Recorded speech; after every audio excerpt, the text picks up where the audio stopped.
Assalamualaikum warahmatullahi wabarakatuh. Kami dari kelompok 7 dan 12 yang beranggotakan Faulina Nada Nuraini, Dwi Rahayu, Urip Hoirunisa, Aulia Novita Devi, dan juga Himatul Ulia akan mempresentasikan tentang implikasi pemasaran dari inferensi perspektual. Konsumen itu cenderung untuk membentuk citra terhadap merek, toko, dan perusahaan didasarkan pada inferensi mereka yang diperoleh dari stimuli pemasaran dan juga lingkungan. Nah, citra ini adalah total persepsi terhadap suatu objek yang dibentuk dengan memproses informasi dari berbagai sumber setiap waktu.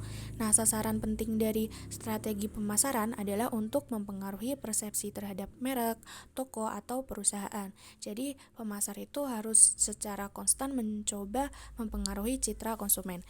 Nah, citra tersebut terdiri dari yang pertama ada citra merek, ada citra toko, dan yang terakhir ada citra korporasi. Yang pertama ada citra merek. Nah, citra merek ini akan mempresentasikan keseluruhan persepsi terhadap merek dan dibentuk dari informasi dan pengalaman masa lalu terhadap merek itu.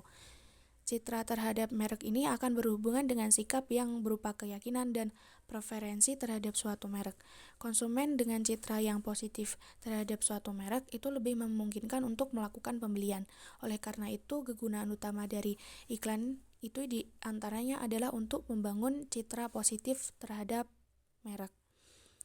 Jika suatu saat perusahaan ingin mengubah merek produk yang telah lama ada dan mempunyai citra yang positif, maka perusahaan itu harus lebih dahulu menilai inferensi konsumen atas perubahan yang akan dilakukan. Nah, persoalan yang dihadapi ini ialah bagaimana mempengaruhi citra positif konsumen terhadap merek. Pemasar harus mencoba memposisikan mereknya untuk memenuhi kebutuhan segmen sasaran. Nah, dalam memposisikan merek produk, pemasar itu harus lebih dahulu mempunyai konsep produk yang bisa mengomunikasikan manfaat yang diinginkan melalui iklan dan penggunaan media yang dapat menjangkau pasar sasaran. Yang selanjutnya yaitu citra toko. Konsumen sering mengembangkan citra toko didasarkan pada iklan, kelengkapan di dalam toko, pendapat teman dan kerabat, dan juga pengalaman belanja. Citra toko yang ada dalam benak konsumen akan mempengaruhi citra merek. Oleh karena itu, penempatan produk pada rantai toko-toko pengecer merupakan sarana untuk membentuk citra. Yang ketiga yaitu citra korporasi. Selain mengembangkan citra terhadap merek dan toko, konsumen juga memperhatikan berbagai informasi mengenai perusahaan atau korporasi dan bagaimana pengalamannya atas penggunaan produk yang dihasilkan oleh perusahaan tersebut. Ketika konsumen mempunyai pengalaman yang baik atas penggunaan berbagai merek produk yang dihasilkan oleh sebuah perusahaan, maka konsumen akan memiliki citra yang positif atas perusahaan tersebut. Pada saat itulah terbentuk apa yang disebut citra korporasi.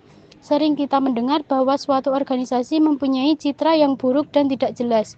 Mereka berusaha menjawab mengapa citranya buruk dan tidak jelas tersebut. Seringkali jawaban mereka tanpa disertai analisis yang benar dan alasan yang jelas di balik buruknya citra tersebut. Tentu saja hal ini akan menimbulkan tindakan yang salah. Image adalah realitas. Oleh karena itu, program pengembangan dan perbaikan citra harus didasarkan pada realitas. Jika salah satu citra tidak sesuai dengan realitas dan kinerja kita baik, itu adalah kesalahan kita dalam berkomunikasi. Jika citra itu benar dan merefleksikan kinerja kita yang jelek, itu berarti kesalahan kita dalam mengelola organisasi. Kenapa terlihat ada masalah citra? Ini dikarenakan pada dasarnya ada dua alasan. Di antaranya yang pertama yaitu organisasi dikenal dengan citra buruk.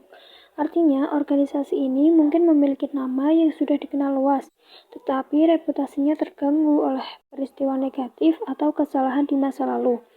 Citra buruk dapat timbul dari berbagai faktor, termasuk skandal, layanan yang buruk, atau produk yang tidak memenuhi harapan. Dan yang kedua yaitu organisasi tidak dikenal dengan citra yang jelas. Maksudnya, organisasi ini mungkin tidak dikenal luas oleh publik sehingga citranya bersifat kabur atau berdasarkan pengalaman lama yang mungkin tidak relevan lagi.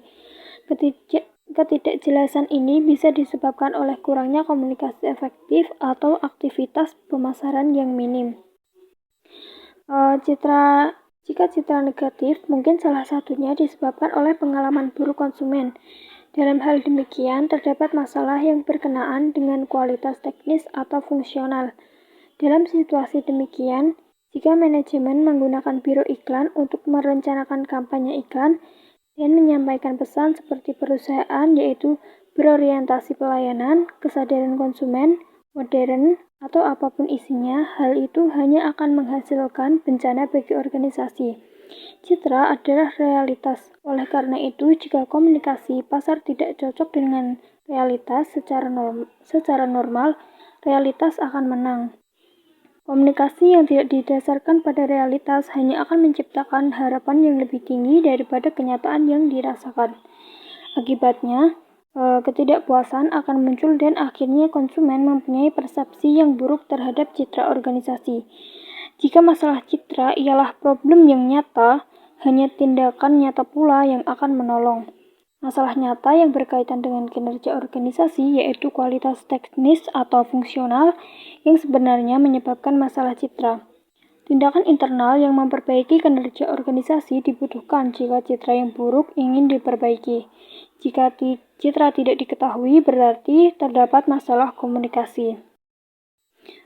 Citra akhirnya akan menjadi baik ketika konsumen mempunyai pengalaman yang cukup dengan realitas baru. Realitas baru yaitu bahwa sebenarnya organisasi bekerja lebih efektif dan mempunyai kinerja yang baik. Sekian dari kelompok 7 dan juga 12. Terima kasih.